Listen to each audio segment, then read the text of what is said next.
आटा चीनी और प्याज सस्ता करेगी मरियम नवाज, हर दिल की आवाज मरियम नवाज, मरियम नवाज, चारों सूबों की आवाज मरियम नवाज, मरियम नवाज। मैं तो यही कहना चाहूँगी कि जिस दिन से हमें पता चला कि मरियम नवाज आ रही है उसी दिन से तो हम तैयारियाँ कर रहे हैं यहाँ पर आने की, और मैं उनकी बहुत बड़ी फ़ैन हूँ। और मेरा इंतजार है कि कब मैं 18 साल की होंगी और मेरा शनाख्ती कार्ड बनेगा और मेरा पहला ठप्पा जो है वो शेर पे लगेगा। ये दिल की बड़ी ख्वाहिश थी।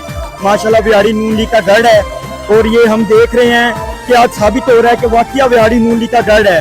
बच्चा बच्चा हर बंदा एक्साइटेड है कर रात से, पता नहीं बिहारी वालों को नींद भी आई है कि नहीं।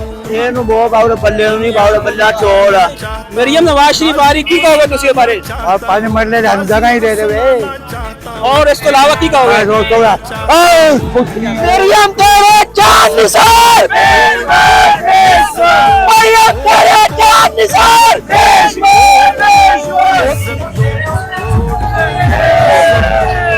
लोग जो है वो झूमर की शक्ल में जो है वो अपने इज़हार ख्याल कर रहे हैं और यहाँ पे जो है लोग जो है वो जश्न मना रहे हैं। मुस्लिम लीग नून का गढ़ बिहारी जो है इस टाइम अरूज पर जा चुका है और ये जश्न चलता है